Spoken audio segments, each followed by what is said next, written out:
Bien,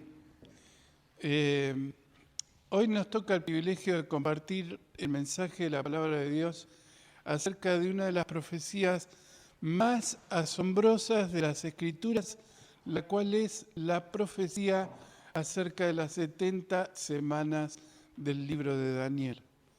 Yo les digo esto y cada uno de ustedes se imaginará qué capítulo inclusive de la Biblia nos toca. ¿Cuál es?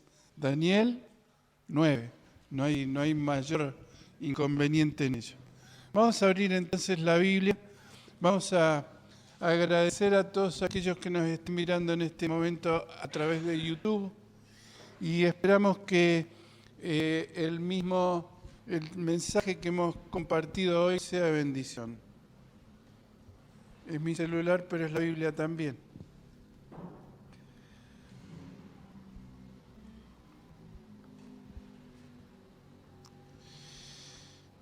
Capítulo 9 del libro de Daniel. Vamos a leer los primeros textos que, aunque parezca que no son tan importantes como la profecía en sí, y ya vamos a ver por qué. Versículo 1.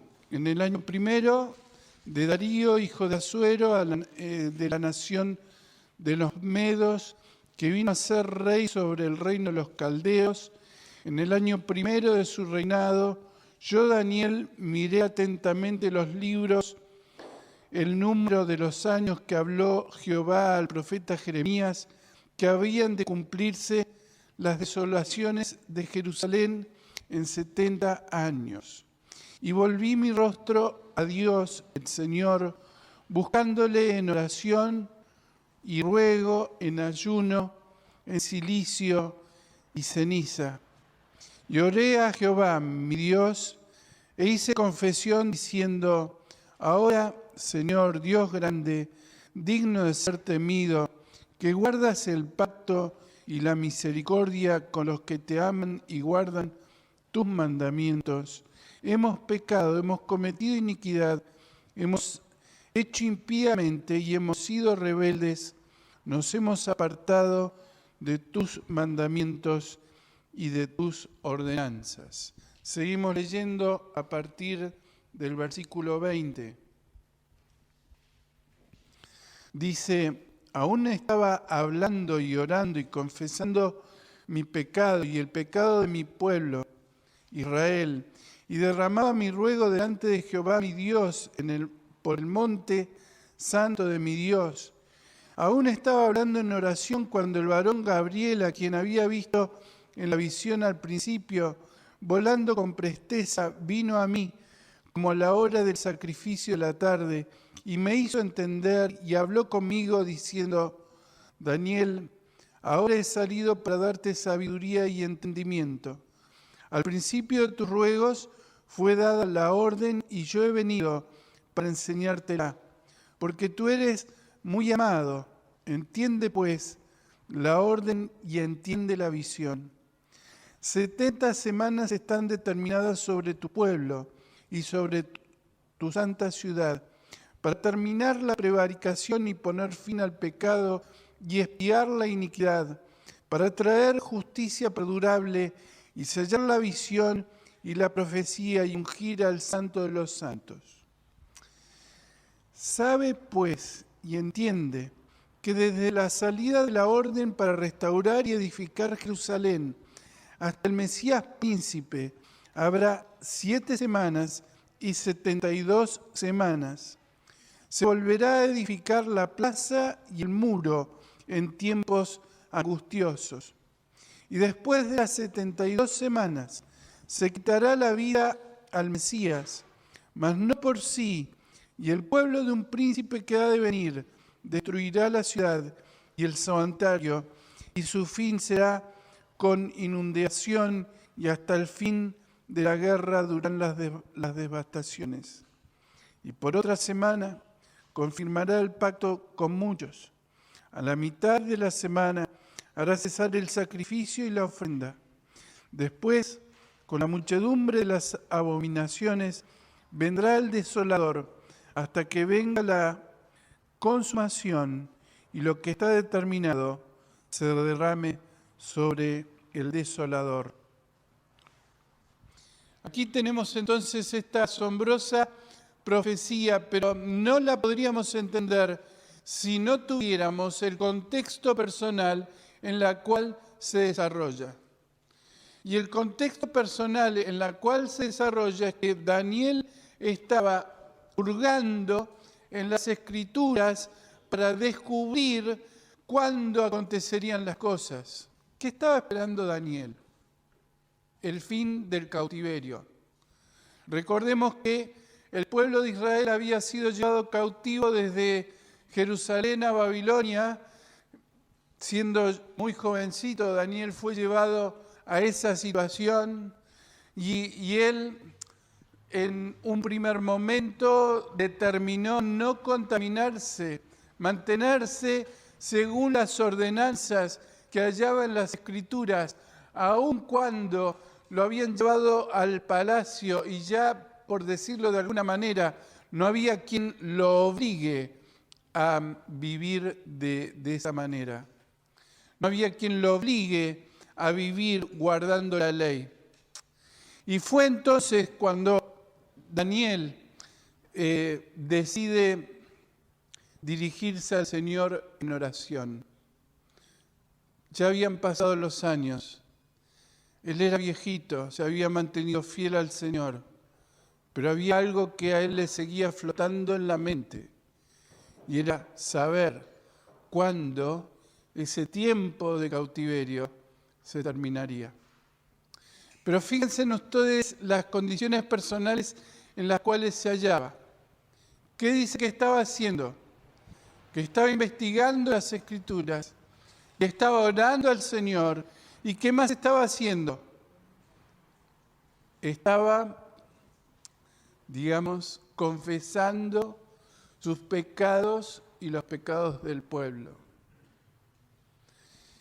Quiere decir que para entender la grandeza de la revelación que recibió, tenemos que entender también la persona que fue Daniel.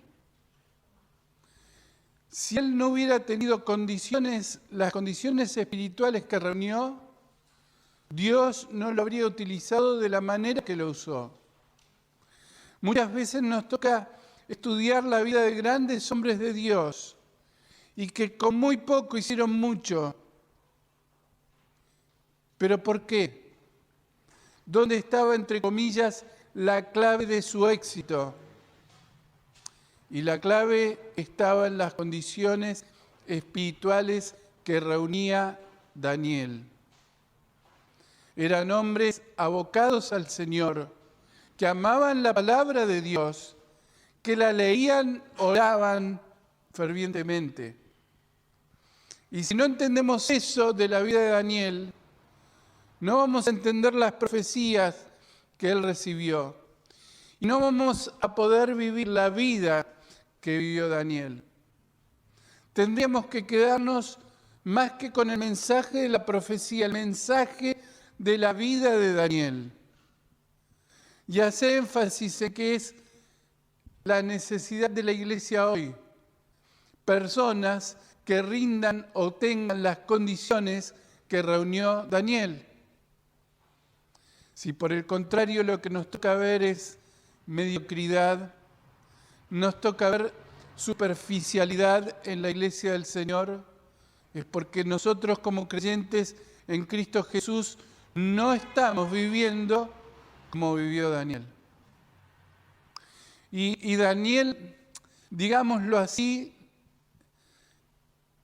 era uno del pueblo del Señor. No era el único que había consagrado su vida, pero había otros en el pueblo de Israel que no estaban a la altura de Daniel. De modo que la confesión que hace sobre los pecados del pueblo es una descripción de todo lo que les había pasado y por qué habían llegado a estar como estaban. Cabe indicar también que esto de las confesiones grupales de poco sirve. Yo no me puedo arrepentir de los pecados del otro. No puedo. El pecado es algo que se arregla personalmente. ¿Por qué Daniel oraba por el pueblo como oraba? Si él no era idólatra. pero había otros que sí. Porque el pacto establecido entre Dios e Israel fue un pacto establecido con el pueblo de Israel. Y Daniel, como parte de dicho pueblo, se sentía culpable del pecado cometido por todos. Entonces, por eso, oró como oró. Insisto, nosotros no nos podemos arrepentir de los pecados del otro. Pero sí tenemos el deber de orar y pedirle al Señor y confesar nuestros pecados cuando los hemos hecho para que el Señor efectivamente nos utilice. ¿Qué es lo primero que hacen los médicos cuando van a utilizar un instrumental para operar? Lo esterilizan, ¿no? Lo limpian. Porque instrumento sucio no sirve. Si el bisturí estuviera contaminado, ¿qué va a provocar ese bisturí? Una infección. Y lo mismo ocurre con nosotros como creyentes en Cristo Jesús. El Señor no nos puede utilizar si no reunimos las condiciones espirituales para hacerlo. Y es esta la clave para entender el libro de Daniel. Daniel recibió lo que recibió porque reunía las condiciones espirituales para hacerlo. Y en tal sentido, el libro de Daniel tiene un mensaje muy, muy fuerte para la iglesia en el día de hoy. ¿Cuáles son las condiciones espirituales que reúno para servir al Señor? ¿Qué clase de instrumento soy para servir al Señor? ¿Cómo me hallo? ¿Limpio o contaminado? Preguntas que cada uno debe hacerse ante el libro de Daniel. Entonces, habiendo comprendido este contexto, podemos avanzar, aunque sea un poquito, sobre las profecías de Daniel.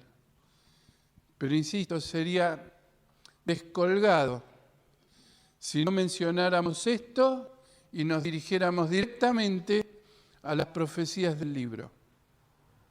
Así que teniendo esto en mente, teniendo este trasfondo, vayamos a analizar brevemente las profecías del libro de Daniel. Versículo 20. Fíjense que estas profecías eran tan complejas que Daniel no las entendía y fue necesario hallar o que un ángel le indique el significado de la profecía. Así que fíjense en cuán importante es también esto. Dios dispuso de un medio extraordinario para que Daniel entendiera lo que Dios estaba queriendo decir. Y de la misma manera, Dios ilumina nuestro entendimiento para que comprendamos lo que Él nos quiere decir. No nos envía un ángel quizás, pero la Biblia nos indica que Dios ha previsto instrumentos para que nosotros aprendamos la palabra de Dios. Dice que Dios dio dones a los hombres, que dio apóstoles, que dio maestros, que dio evangelistas, para que nosotros conozcamos el significado de la palabra de Dios. Lo que queremos enfatizar es que Dios desea comunicarse con nosotros y Él tiene cosas para decirnos hoy. Pero no siempre va a usar un método extraordinario como lo usó en el caso de Daniel. Hay veces usa instrumentos que podríamos calificar como más simples, más comunes. Un maestro de escuela dominical, una maestra de escuela dominical, un hermano que enseña la palabra, más común, pero no menos extraordinario. Porque para que nosotros podamos comunicar la palabra de Dios, es necesaria también la presencia del Espíritu Santo en nuestro interior que nos permite transmitir el mensaje de Dios. Por tanto, insisto, Dios siempre desea comunicarse con los hombres y lo hace a través de diversos medios, pero Él quiere hablarnos. ¿Se acuerdan lo que dice Hebreos? Dios, habiendo hablado de muchas maneras y de muchas formas, hoy nos habla a través de su Hijo. Y lo importante no solamente es creer que existe Dios, sino creer también que Dios habla y se comunica. ¿Y qué fue entonces lo que el ángel comunicó? Vamos a ver.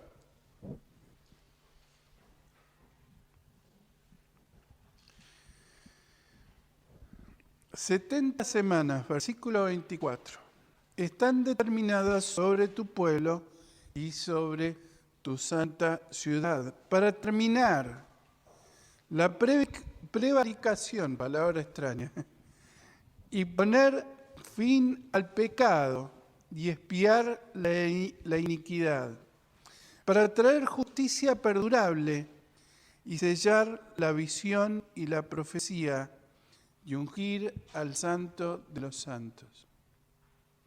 Fíjense, nos habla de 70 semanas. No son semanas de días, sino 70 semanas de años. Y el lapso que se propone tratar es desde el momento en que se dé la orden para la reconstrucción de la ciudad hasta el fin de los tiempos. Hay 69 semanas que se cumplieron y una que queda determinada para el futuro. Vamos a ver las semanas que se cumplieron, primeramente. Las semanas que se cumplieron abarcan desde la orden para la reconstrucción de Israel, de Jerusalén, hasta el Mesías príncipe. Bien, no dispongo hoy del PowerPoint porque me lo olvidé, perdón, me olvidé el pendrive, pero, permítanme decir que es este periodo. La reconstrucción, ¿cuándo ocurrió? 2 libros, Nehemías y Esdras. Entonces, desde el comienzo, el permiso de la reconstrucción de Jerusalén y del templo y todo lo que significó, hasta el Mesías príncipe. ¿Cuándo ocurrió el Mesías príncipe? ¿Cuándo? ¿Cuándo le gritaron, Hosana, bendito el que viene en el nombre de David? ¿Se acuerdan? La entrada triunfal. Hasta ese punto. En esos años, ¿qué pasaría? Vendría el Mesías, pero le quitarían, dice el texto, la vida, mas no por sí. Quiere decir que el Mesías no perdió la vida porque se suicidó, sino porque lo suicidaron. Los judíos, junto con los romanos, es decir, gentiles y judíos son culpables de la muerte de Cristo, determinaron su muerte. ¿Bien? Eso ocurre en la semana 69.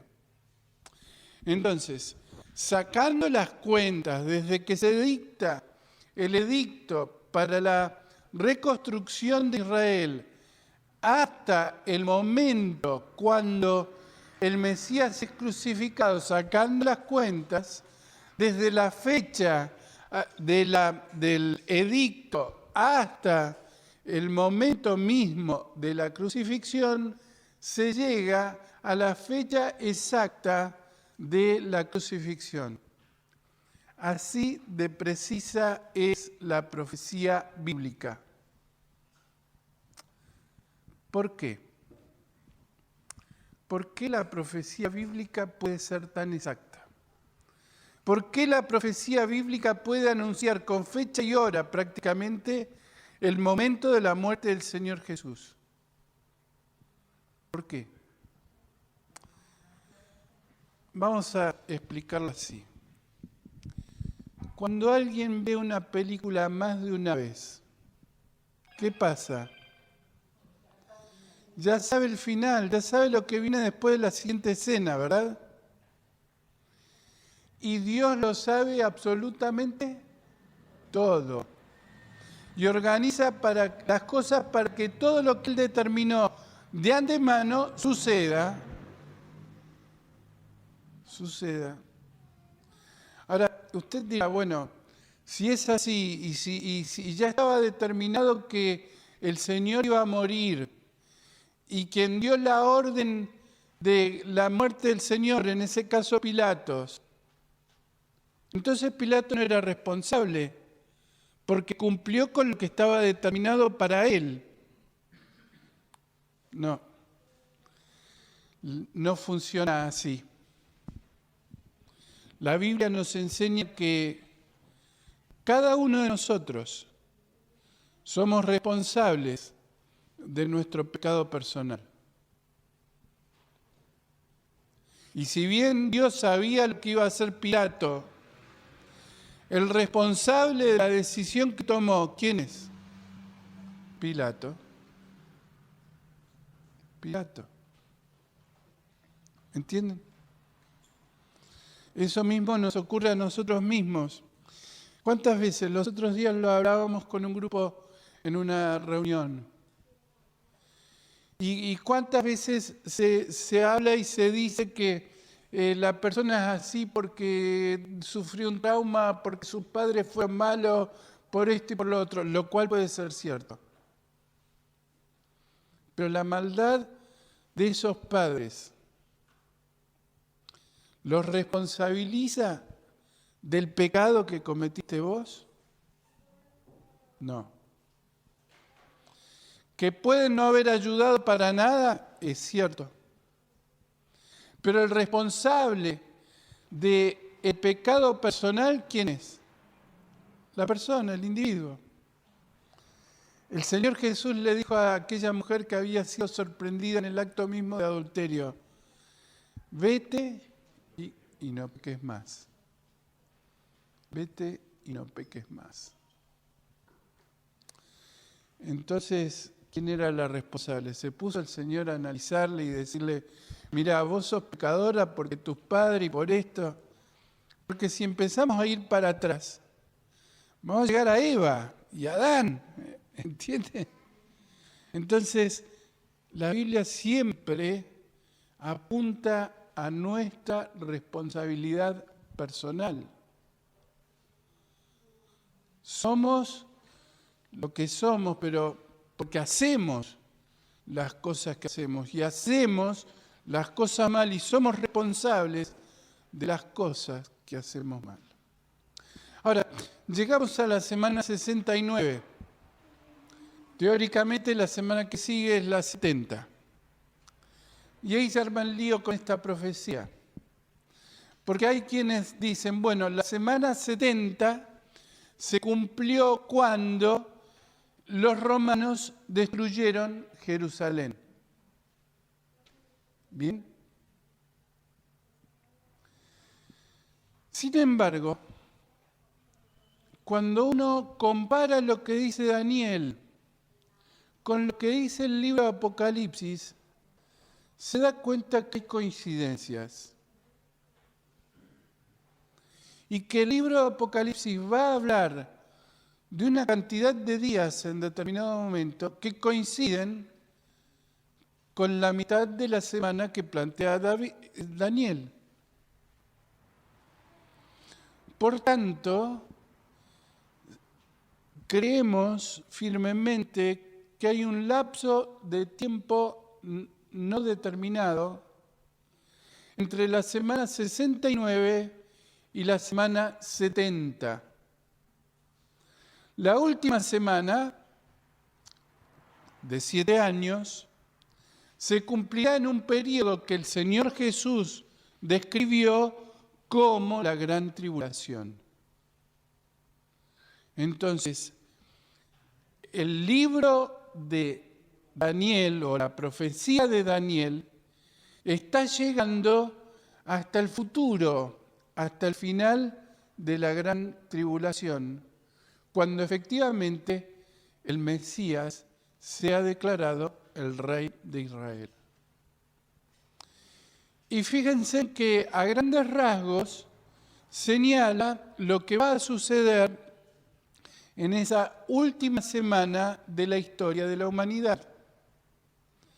Entre otras cosas nos dice que va a haber un hombre que va a gobernar, que va a determinar que en esa semana de 7 años, durante los 3 primeros años, va a haber paz y seguridad, pero a la mitad de esa semana, él impedirá la continuidad de los sacrificios que se desarrollaban en el templo. Ahí viene otro problema. ¿Cuál es el problema? No hay templo, no hay sacrificios, no hay nada de eso. No hay nada de eso, ¿cierto? Pero lo habrá. ¿Dónde dice que van a acontecer los hechos? En la santa ciudad de Jerusalén. ¿Cuál es hoy día la capital del Estado de Israel? Jerusalén. Jerusalén. Tel Aviv lo fue. Jerusalén. Entonces, una parte de lo que está diciendo la profecía ya está en su lugar. El pueblo de Israel está en Israel, la tierra, y la capital, la ciudad principal, ¿cuál es? Jerusalén. ¿Qué falta allí? El templo. ¿Qué hay en el lugar donde estaba el templo? Una mezquita. Entonces, fíjense en qué problema, para que llegue a haber un templo, tiene que dejar de haber una mezquita. Y hay varias posibilidades dando vuelta allí. Una de ellas es que la mezquita no esté exactamente en el lugar donde estaba el templo. Es una posibilidad. Otra posibilidad es que ¡pum!, la mezquita, y de pronto aparezca el templo. Otra posibilidad es que los musulmanes reciban una revelación que les indique que tienen que ir a adorar a otro lado. Y abandonen ese lugar y ahí aparezca el templo. No sabemos cómo Dios va a orar, ni lo que va a suceder, pero lo cierto es que va a suceder.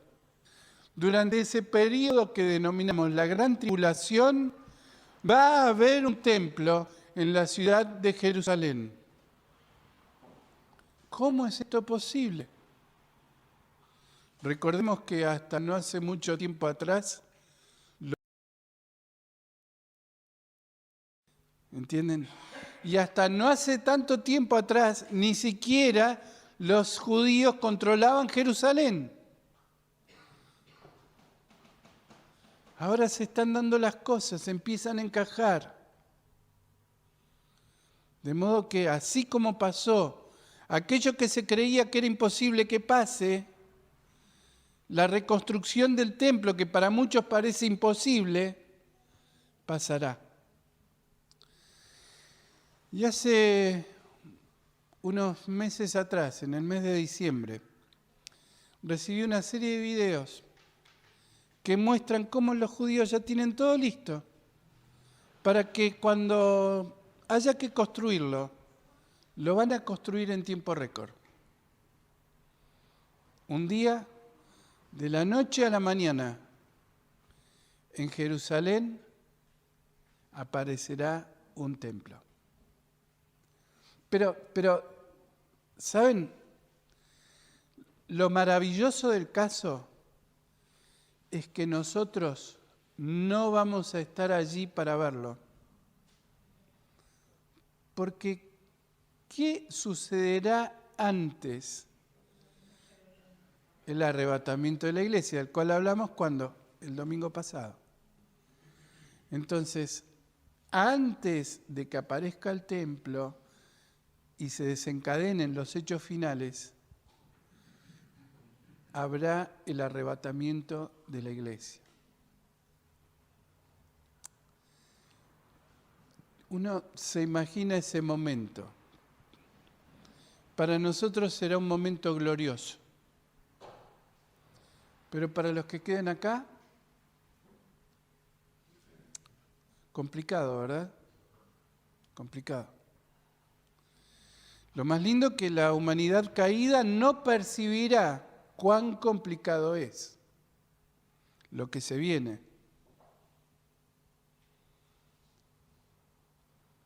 No, ni se lo esperan. ¿Alguno de nosotros era capaz de prevenir una guerra entre Rusia y Ucrania hace unos días atrás? No, ¿verdad? La historia se desarrolla de forma tal que resulta sorpresiva para nosotros. ¿Por qué? Porque nosotros no vimos la película. El Señor ya la vio. De modo que si Israel ya está en su lugar, si la capital ya es Jerusalén, si los judíos dicen tener las cosas listas para la edificación del templo, quiere decir que en cualquier momento el Señor viene a buscar a su iglesia. Qué bueno, ¿verdad?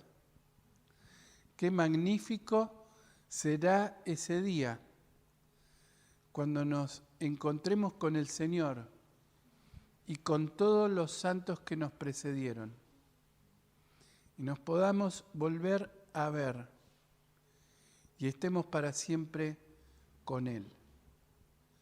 Qué maravilloso aquel día. Pero estamos en el mientras tanto.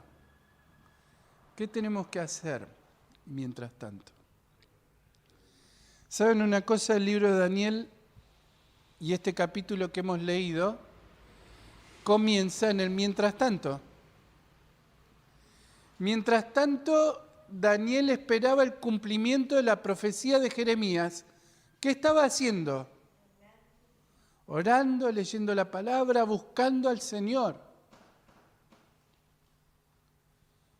Ese era su mientras tanto. Y ese debe ser también nuestro mientras tanto. Buscando la voluntad de nuestro Dios. Buscando honrar al Señor. Buscando ser un instrumento limpio para servir al Señor. Ese debe ser nuestro mientras tanto. Que el Señor nos bendiga para que esto sea una realidad en nuestras vidas.